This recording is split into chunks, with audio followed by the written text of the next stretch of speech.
I left the house just after lunch today. No particular plan, no particular destination. Just a pair of old boots, a light jacket in case the weather changed its mind, and a long afternoon with nothing urgent waiting for me anywhere. There is a gate at the bottom of the garden that leads out onto open fields. I have walked through it more times than I could possibly count, and yet it never quite feels routine. Something about stepping from a fenced garden into open countryside always feels just slightly like stepping into something larger than yourself. I want to take this walk with you today, slowly, the way countryside walks are meant to be taken. No rushing toward any particular view, just noticing, step by step, whatever happens to be along the way.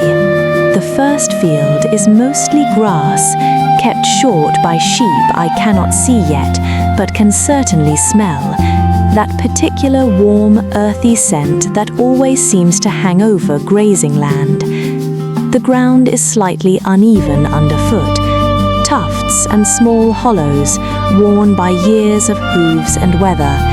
Nothing dramatic, just the gentle unevenness of land that has been used, gently, for a very long time. There is a word for land used specifically for animals to feed on grass. Pasture. Pasture. Pasture. A pasture is a field covered in grass, kept specifically for grazing animals, usually sheep or cattle.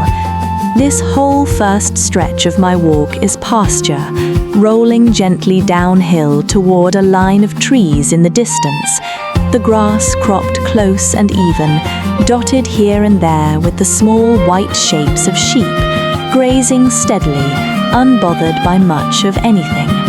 You can say, the cattle were grazing in the pasture, or we walked across an open pasture toward the hill. Pasture, one of the oldest, simplest words in the English language for land, and somehow still one of the loveliest. The sheep notice me eventually, lifting their heads in that slow, unhurried way sheep always seem to manage, watching for a moment with mild, polite interest, before returning to the grass as though I have already been thoroughly considered and found unremarkable. I have always admired that about sheep, honestly, their complete lack of urgency about almost everything. I follow the edge of the pasture toward a gap in a long, tangled line of bushes and small trees, the kind that grows along the borders between fields all across this countryside, usually marking where one farmer's land ends and another's begins. There is a word for exactly this kind of boundary, a dense row of bushes and small trees marking the edge of a field. Hedgerow. Hedgerow. Hedgerow. A hedgerow is a line of closely planted shrubs and small trees, often very old, sometimes centuries old, originally planted to mark boundaries and keep animals contained, but over time becoming something far richer than just a fence. Hedgerows fill with birds, with small mammals, with wildflowers growing thick along their base, a working boundary that quietly became, almost by accident, one of the richest little ecosystems in the whole countryside. You can say, we walked along the hedgerow looking for blackberries, or the hedgerow was full of birdsong this morning. Hedgerow, a line meant to divide, that somehow became a line that gathers life instead. I push through the gap carefully, mindful of brambles, and find myself in a narrower lane.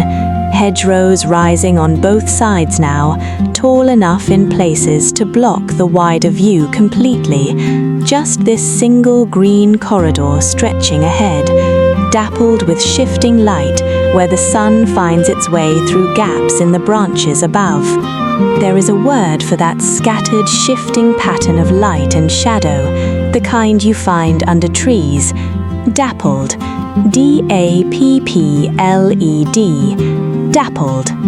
Dappled describes light, or sometimes color, that is marked with small irregular patches, light and shadow mixed together unevenly, the way sunlight falls through moving leaves overhead.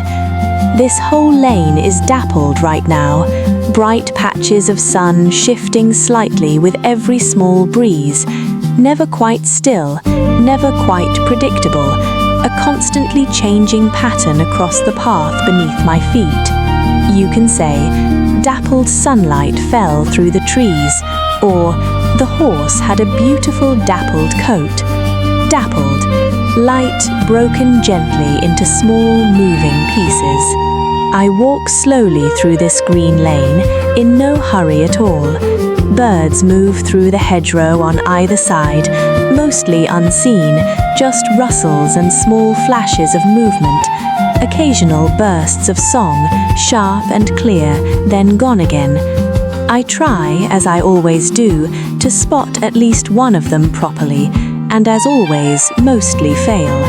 They seem to know exactly how to stay just out of sight, no matter how quietly I move. There is a word for that skill some creatures have, blending so completely with their surroundings that they become nearly invisible. Camouflage. C-A-M-O-U-F-L-A-G-E. Camouflage. Camouflage means coloring or a pattern that allows something to blend in with its environment, making it difficult to see or notice.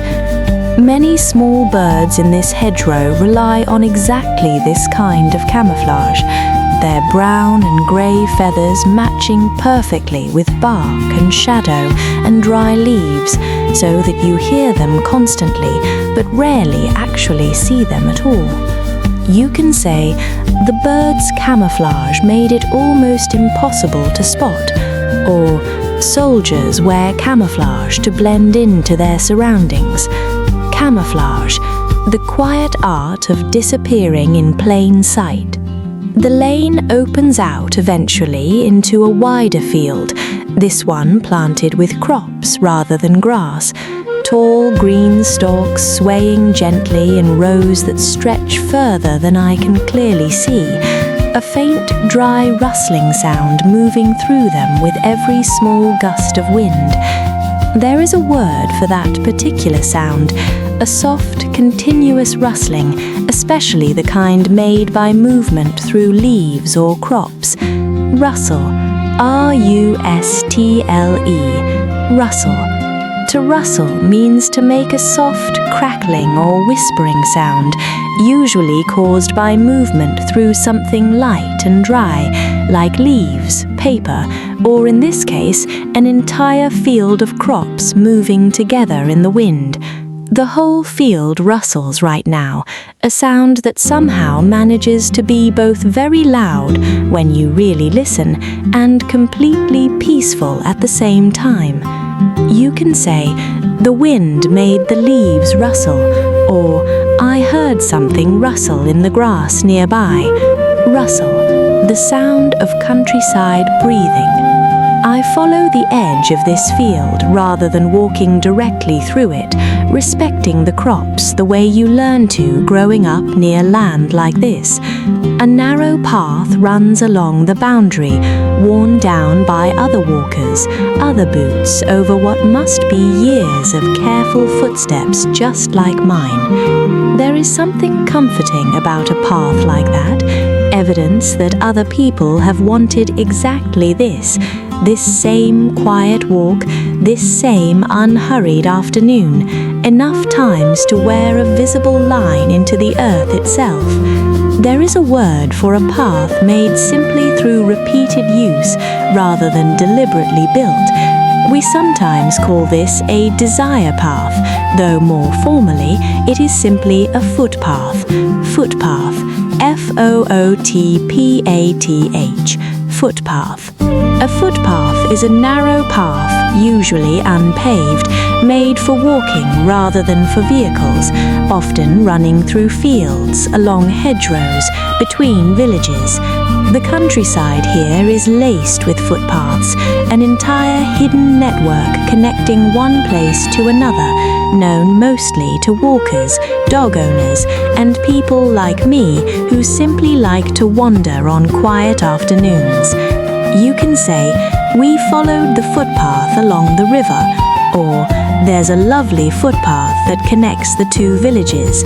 Footpath, a road for those traveling slowly and for no particular reason except the walking itself. The footpath leads me towards a small wooden stile, a simple wooden structure built into a fence, designed to let walkers cross over while keeping animals safely contained on either side. There is a word for exactly this kind of structure: stile, S-T-I-L-E, stile. A stile is a set of steps, or sometimes a narrow gap, built into a fence or wall specifically so that people can climb over it, while it remains too difficult for sheep or cattle to cross. This particular style is old, the wood smoothed pale and soft by decades of hands in boots, climbed over so many times that its edges have lost all their original sharpness.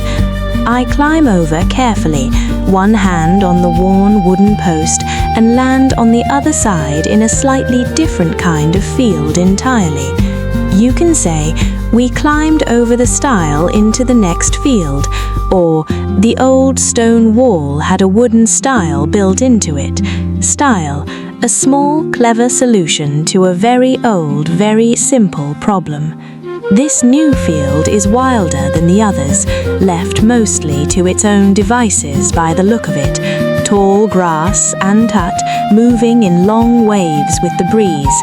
Wildflowers scattered through it, white and yellow mostly, with the occasional bright splash of red or purple where something more unusual has taken root. Bees move steadily between them, unbothered by my presence, entirely focused on their own quiet, important work. There is a word for land left to grow naturally, without being mown, farmed, or otherwise managed. Meadow, M-E-A-D-O-W, meadow. A meadow is a field of grass and wildflowers, usually left to grow naturally rather than being grazed or cut regularly.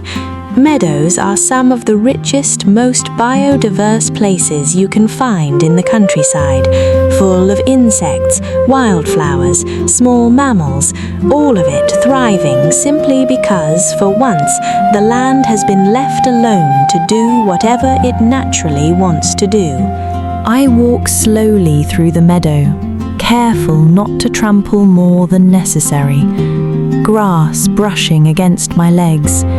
The air here noticeably sweeter, thick with the smell of warm grass and pollen, and something floral I cannot quite name further on, as though it has simply changed its mind about exactly where it wanted to be. There is a word for the particular floating, unpredictable way butterflies move through the air. Flutter, which we have spoken of before in another context, but there is also a more specific word, erratic, E-R-R-A-T-I-C, erratic. Erratic describes movement or behavior that is irregular and unpredictable. A butterfly's flight is famously erratic, never moving in a straight line for long, rising, dipping, turning suddenly for no reason a person watching could ever quite identify. There is something freeing about erratic movement like that. Movement with no destination, no plan, simply responding, moment to moment, to whatever feels right. You can say, "The butterfly's flight was erratic, impossible to predict," or "His mood had been a little erratic lately." Erratic, movement or feeling, following no map at all. Near the far corner of the meadow, I hear water before I see it, a small clear stream cutting across the grass, narrow enough to step over easily, running quick and shallow over smooth, pale stones. I crouch beside it for a moment, watching the water move, small eddies forming and dissolving around each stone, the whole little stream busy with its own quiet, endless errand towards somewhere larger. There is a word for that small, swirling motion water makes when it meets something in its path. Eddy. E-D-D-Y. Eddy.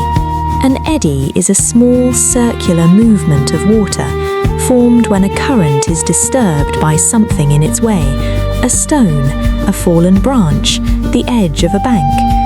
This little stream is full of eddies, tiny spinning pockets of water around each stone, each one forming, holding for a moment, then unraveling again as the main current carries on past it. You can say, leaves spun slowly in an eddy near the riverbank, or the canoe got caught briefly in an eddy. Eddy, a small temporary swirl, water briefly changing its mind before remembering where it was going.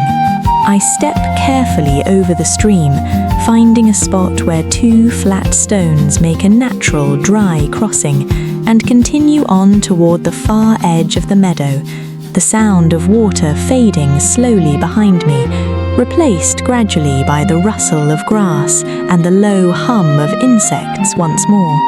I find a fallen tree near the far edge of the meadow, old and grey, clearly down for years, its bark mostly gone, smoothed with weather into something almost soft to sit on. I rest here for a while, simply listening.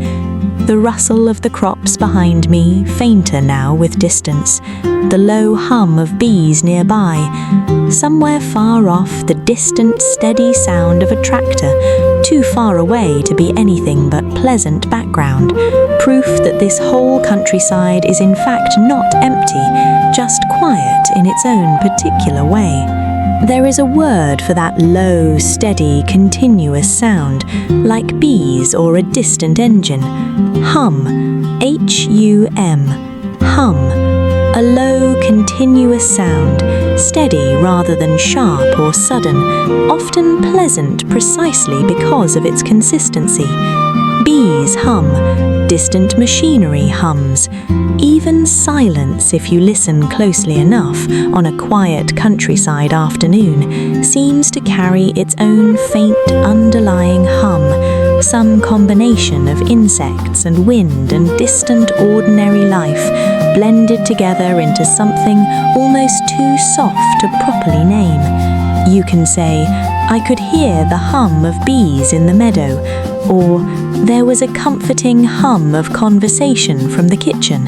Hum, the sound underneath every quiet, living place. I want to talk to you now for a moment, directly, sitting here on this old fallen tree, about walks like this and what they actually offer us beyond simply fresh air and exercise.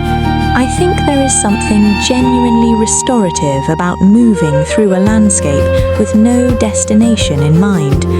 Most of our daily movement has a purpose. We walk to get somewhere, to arrive at something, to complete some small errand. But a walk like this through fields and hedgerows and meadows, with absolutely nowhere that needs to be reached, asks something different of the body and the mind. It asks you to simply be in motion, for the motion's own sake.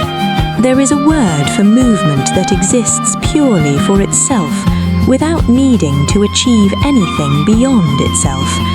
We touched on the word meander before, but there is a slightly different word too.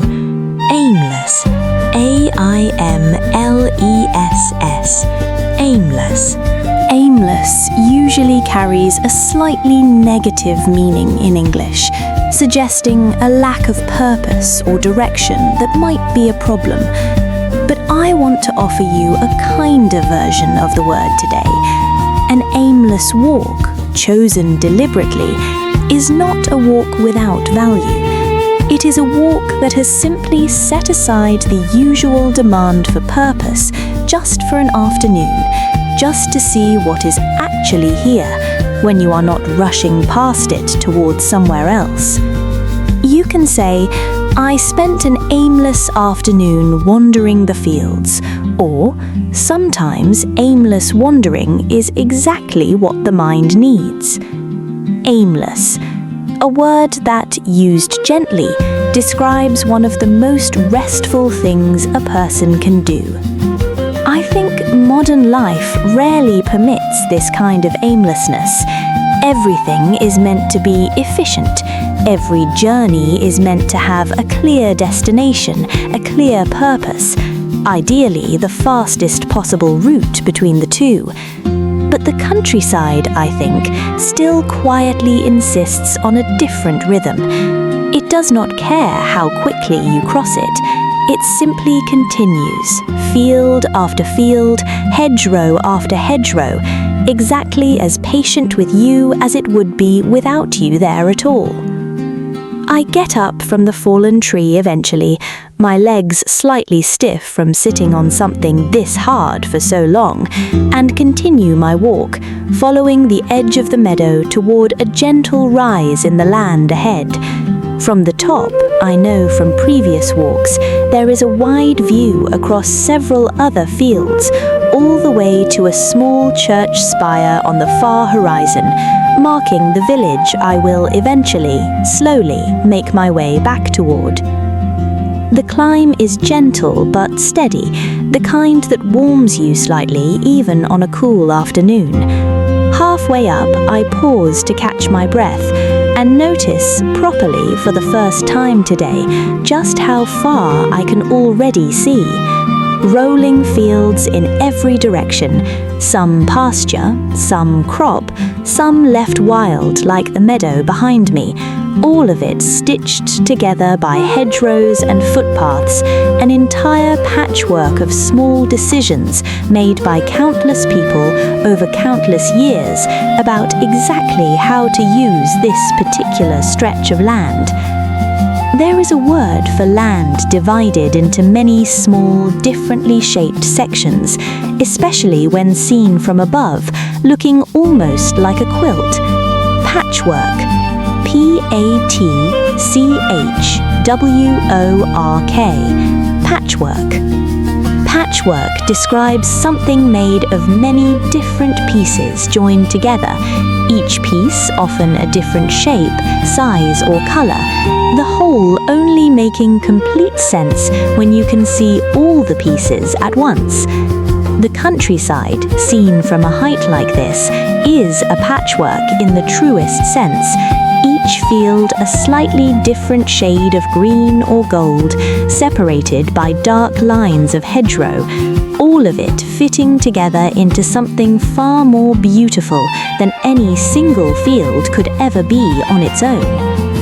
You can say, the fields formed a beautiful patchwork from the air, or her quilt was a patchwork of fabric from old clothes. Patchwork, many small, different pieces making something whole. I reach the top of the rise eventually, slightly out of breath but glad for it, and the view, as promised by memory, opens up properly now. The church spire is just visible, pale grey against a softening afternoon sky, smoke rising gently from one or two chimneys closer to the village itself.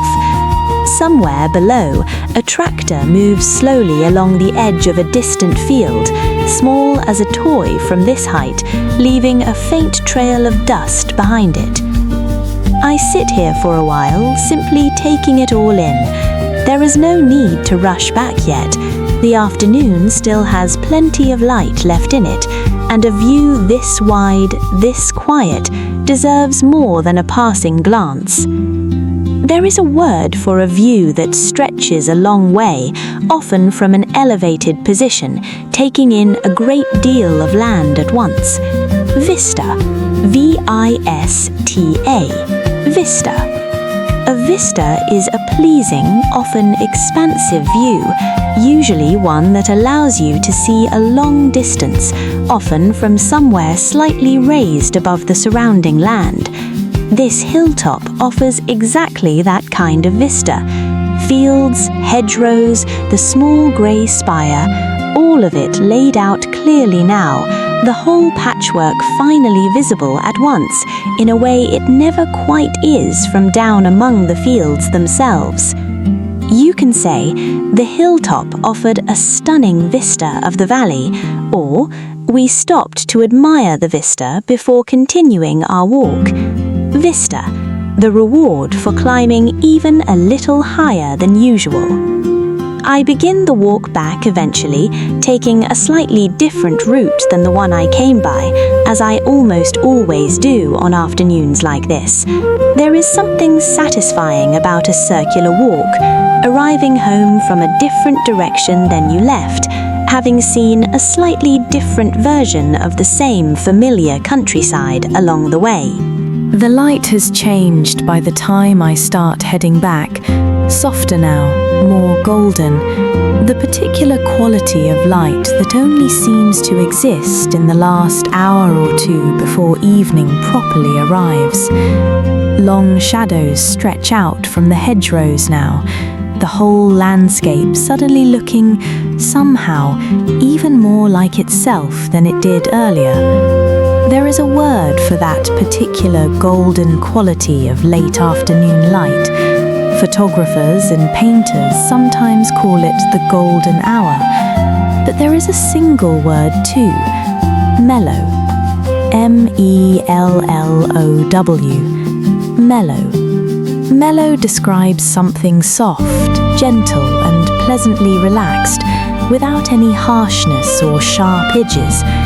This afternoon light is entirely mellow now, warm without being bright, golden without being harsh, exactly the kind of light that makes a familiar walk home feel, somehow, like the gentlest possible ending to an afternoon.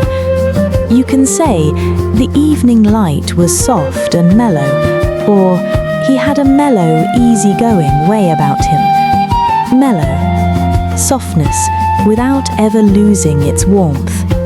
I cross back over the same stile, climb back through the same hedgerow gap, cross the same pasture, sheep still grazing exactly where I left them, barely glancing up this time, fully accustomed now to my presence.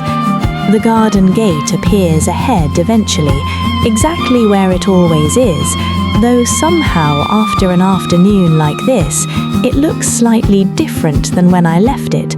Smaller somehow, more precious. Before we finish this walk together, I want to give you a few phrases, English for wandering, for the countryside, and for the particular pleasure of an afternoon with nowhere urgent to be. The first phrase, I just felt like getting some fresh air. A simple, honest explanation for going out without a clear plan. I didn't have anywhere to be, I just felt like getting some fresh air. No further justification needed. Sometimes that is reason enough on its own. The second phrase, it's just around the bend, used to describe something close by, just out of sight, around a curve in a path or road. The old church is just around the bend. A small, hopeful phrase, promising that something is nearly within view, even if you cannot quite see it yet. The third phrase, I lost track of where I was going. This describes the pleasant disorientation of an unplanned walk, when wandering has taken you somewhere you didn't originally intend. I was just wandering and I completely lost track of where I was going, said with a small contented laugh, rather than any real concern. And the fourth phrase, there's nothing quite like a walk in the countryside.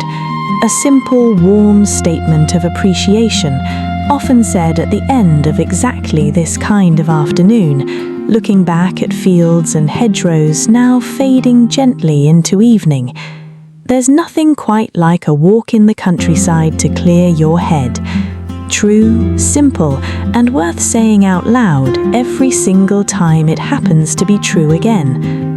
The words from this walk: pasture, hedgerow, dappled, camouflage, rustle, footpath, style, meadow, erratic, hum, unaiming, patchwork, vista, mellow. Words for fields, for hedgerows, and for the particular peace that only an aimless afternoon outdoors seems able to offer. And the phrases: I just felt like getting some fresh air, it's just around the bend, I lost track of where I was going, there's nothing quite like a walk in the countryside. I'm back at the garden gate now, evening properly settling in around me. My boots are a little muddy, my legs pleasantly tired, my head, in the best possible way, almost entirely empty of anything urgent at all.